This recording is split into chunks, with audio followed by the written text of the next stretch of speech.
Welcome साथियों, मैं मनीष मौर्य आपका स्वागत करता हूँ अपने यूट्यूब चैनल बीकेटी क्लासेस पे। ठीक है, आपका 9th क्लास का जो जलवायु विज्ञान चैप्टर है उसी से रिलेटेड बनते हैं। और वही हम आज हम लोग डिस्कस करने वाले हैं। ज़्यादा समय ना लेते हुए वीडियो को स्टार्ट करते हैं। और तो आप पहला परिभाषा है जलवायु विज्ञान। ठीक, जलवायु विज्ञान किसे कहते हैं ये अब वो क्या है। जलवायु विज्ञान विज्ञान की वह शाखा है, विज्ञान की वह शाखा जिसके अंतर्गत समय समय पर वायुमंडल की अवस्था, वातावरण में आर्द्रता, आर्द्रता मतलब नमी, ठीक, एवं वर्षा आदि होने वाले परिवर्तनों का अध्ययन किया जाता है, उसे जलवायु विज्ञान कहते हैं। यह और एक डिफिनेशन है इसकी, वो जलवायु अनेक वर्षों की ऋतु संबंधी घटनाओं का सार, सार मतलब योग है। जो जलवायु विज्ञान को प्रभावित करने वाले कारक हैं जाएगा आपके प्रभावित करने वाले कारक हैं, ये कई कारक हैं। ठीक, यहाँ पे हम इनके शॉर्ट फॉर्म में लिखे हुए हैं। फर्स्ट है विषमत रेखा से दूरी। विषमत रेखा जो भूमध्य रेखा जिसे कहते हैं, विषमत रेखा को भूमध्य रेखा कहते हैं। तो भूमध्य रेखा पर क्या होता है जो ठीक, जिसे भूमध्य रेखा या विषमत रेखा भी कहते हैं, भूमध्य रेखा कहते हैं, तब जो पृथ्वी के बीचों बीच से होकर गुजरती है भूमध्य रेखा उसे कहते हैं। तो भूमध्य रेखा से दूरी, तो यहाँ पे आप देखते हैं काले पाए जाते हैं। यहीं पे कश्मीर में देखें आप, मनुष्यों को ज़्यादा गोरे होते हैं, ठीक, उनके वो काले नहीं होते। तो वही चीज कहने का मतलब, जो विषमत रेखा से दूर रेखा पे जो सूर्य की किरणें हैं, ठीक, वो सीधी पड़ती हैं। वही जब धीरे धीरे आप देखें, धीरे धीरे जब इस प्रकार बढ़ेंगे, यहाँ पे सीधे सीधी किरणें होंगी, ठीक, यहाँ पे सीधी सूर्य की किरणें होगी। वही धीरे धीरे जब इधर की बढ़ेंगे तो सूर्य की किरणें तिरछा होगी, तो वहाँ पे तापमान कम होगा। इसलिए कश्मीर की तरफ जा रहे हैं तो वहाँ पे मतलब की किरणें तिरछी पड़ती हैं, जिसके कारण वहाँ पे गर्मी अधिक होती है, सॉरी, गर्मी कम होती है। ठीक, मतलब वो ठंडा रहता है, जैसे बर्फ गिरती है। तो वहाँ यही कारण है कि भूमध्य रेखा से उसकी दूरी ज्यादा है। ठीक, यही कारण है कि जो यही कारण देखो, जैसे शिमला आप देखें, शिमला हो गया, मसूरी हो गया, नैनीताल हो गया, देहरादून, आज पहाड़ियाँ मतलब गर्मी में भी देखो ठंडी रहती हैं। क्योंकि उसका कारण क्या है, क्योंकि समुद्र से ऊंचाई पे है। ठीक, तो यही कारण है कि समुद्र तल जो है, समुद्र है, तो उससे ये ऊंचाई पे है। यही कारण है कि ये गर्मी में भी ठंडी रहती है। सभी लोग कहते हैं ना गर्मियों में नैनीताल चलो घूमने चलते हैं, क्योंकि वहाँ का तापमान यहाँ की अपेक्षा मतलब कम रहता है। यही कारण है, यही जलवायु को प्रभावित करता है कारक। ठीक, समुद्र तल से ऊंचाई भी एक प्रभावित करने वाला कारक है। ठीक, ये सब आप लिख देंगे। जैसे दूरी या निकटता, ये तीसरा नंबर, ये भी बहुत है। समुद्र तल से दूरी या देखिए आप, समुद्र तल से जैसे तटीय क्षेत्र देखें, जैसे मुंबई हो गया, केरल हो गया, ठीक, यहाँ पे ऐसा क्या होता है, यहाँ पे तापमान वर्ष भर लगभग समान ही रहता है, मतलब ठंडियों में गर्मियों में। क्योंकि क्योंकि पानी इतनी जल्दी ना गर्म होता है और ना इतनी जल्दी ठंडा होता है, समझ रहे हो।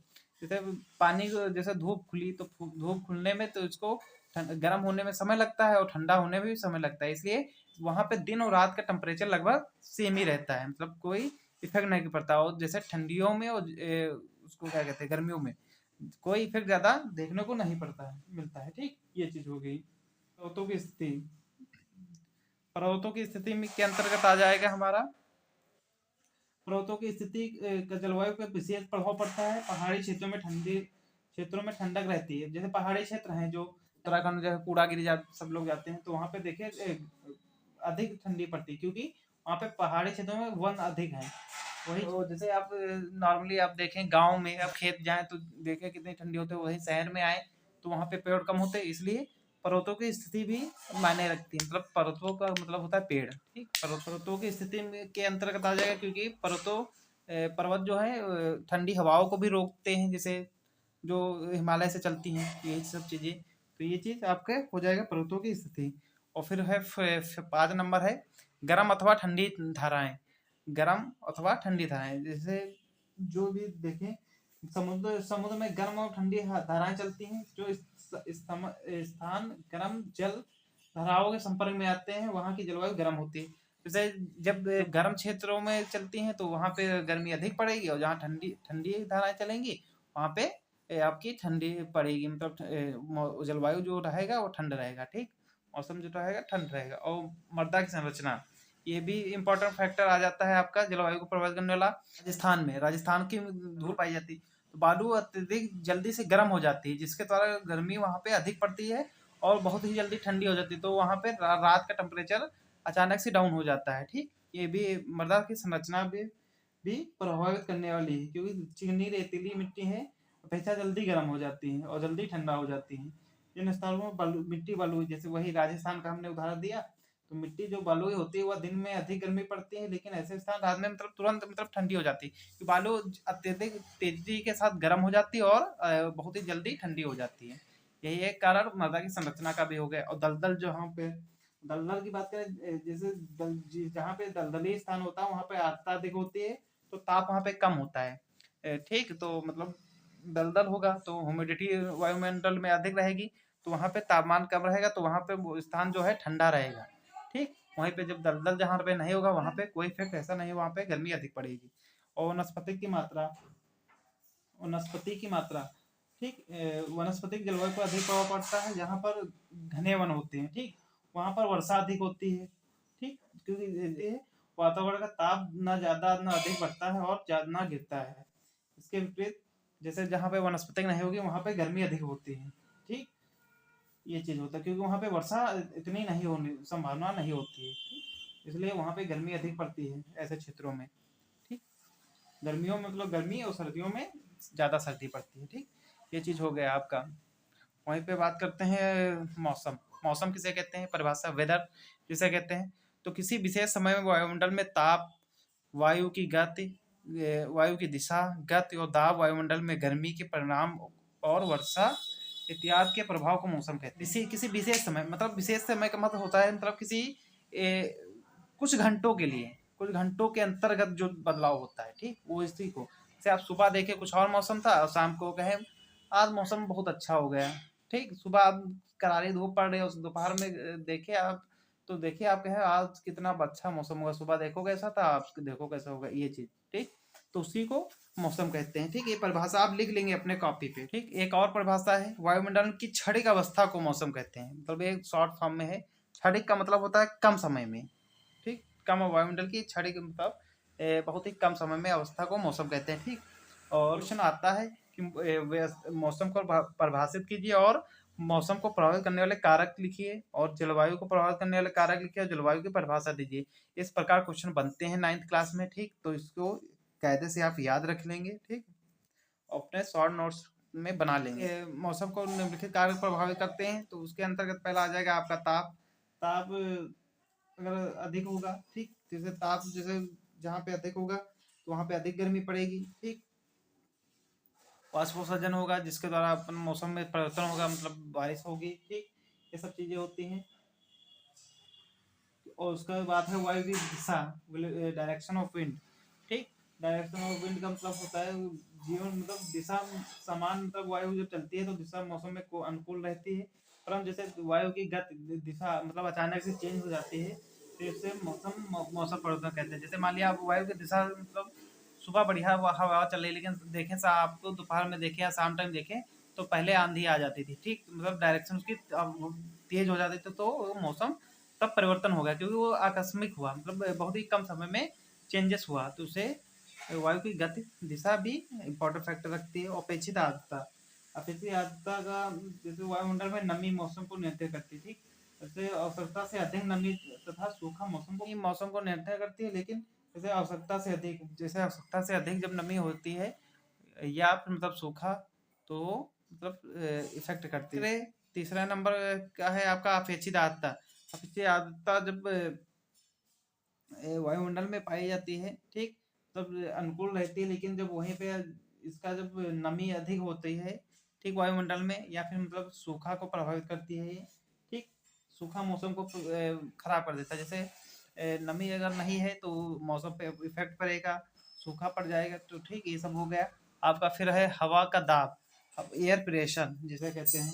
ठीक, एयर प्रेशर का मतलब है समान वायु दाब मौसम में अनुकूल रहता है, परंतु वायु में आकस्मिक, तब जैसे वायु प्रेशर अधिक होने चक्रवात आने लगते हैं। ठीक, तो ये सब चीजें है जो मौसम के अंतर्गत आ जाती है। ठीक, क्योंकि वहाँ पे एयर प्रेशर एक काम करता है, निम्न दाब निम्न हो जाता है, उच्च हो जाता है, इसके द्वारा मतलब ये आने लगते हैं, चक्रवात आ जाने, आंधी तूफान आने लगते हैं। तो ये वायु की गति, सॉरी, हवा का प्रेशर, हवा का दाब प्रभावित करता है। ठीक, वही वायु की गति, वायु की गति अगर तेज होगी, ठीक, ये हो गया आपका वायु की गति हो गई।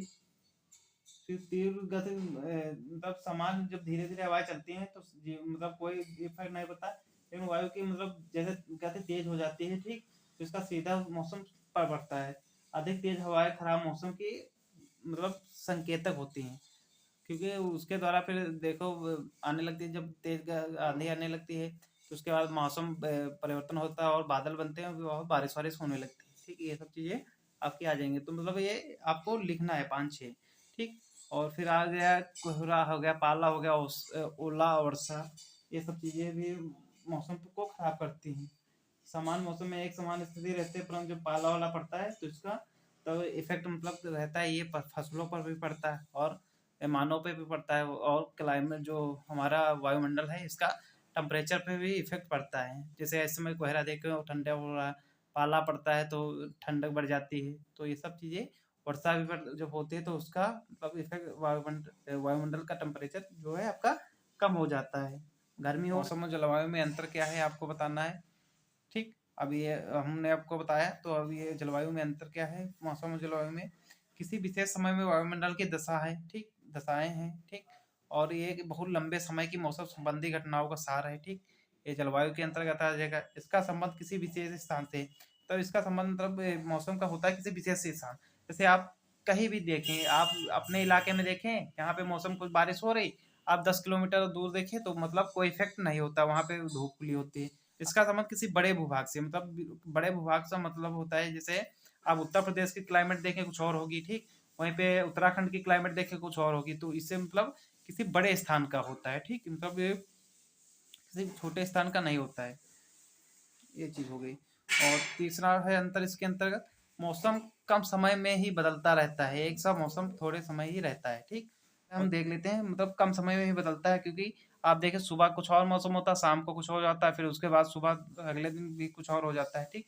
तो मतलब थोड़े समय में ही बदलता रहता है मौसम, ठीक। और जलवायु को में बदलने में काफी समय, जलवायु जलवायु में, क्योंकि पहले आप देखें कितनी ठंडी होती थी, ठीक, अब उतनी ठंडी नहीं होती है। कारण क्या है, क्योंकि अब वनस्पति का विनाश भी हो रहा है, तो इसके कारण मतलब जो ठंडी है धीरे धीरे कम होती, मतलब धीरे धीरे उतनी नहीं हो पा रही। पहले जो टेम्परेचर 0 पर पास चला जाता था, तो अब उतना टेम्परेचर नहीं जा रहा है, तो यही कारण है जलवायु में परिवर्तन होने में कई वर्षों का समय लग जाता है, ठीक। ये सब चीज़ें होती हैं। अब ये हो गया आपका मौसम और जलवायु में अंतर, और जलवायु जलवायु को किसे कहते हैं, उसके प्रभावित करने वाले कारक हो गए। मौसम किसे कहते हैं, इसको प्रभावित करने वाले कारक कौन से, ये सब हो गया, ठीक। क्योंकि ये आपको पेपर में देखने को मिलेगा पेपर में कि मौसम किसे कह सकते हैं, इससे प्रभावित करने वाले कारक क्या है, ठीक। तो ये सब हम बना लेंगे शॉर्ट नोट्स और इसको पढ़ लेंगे, ठीक, क्योंकि वहाँ पे लिखना ज़्यादा उचित नहीं है, क्योंकि बहुत ज़्यादा लेंथी हो जाएगा। मिलते हैं नेक्स्ट वीडियो, तब तक के लिए जय हिंद जय भारत।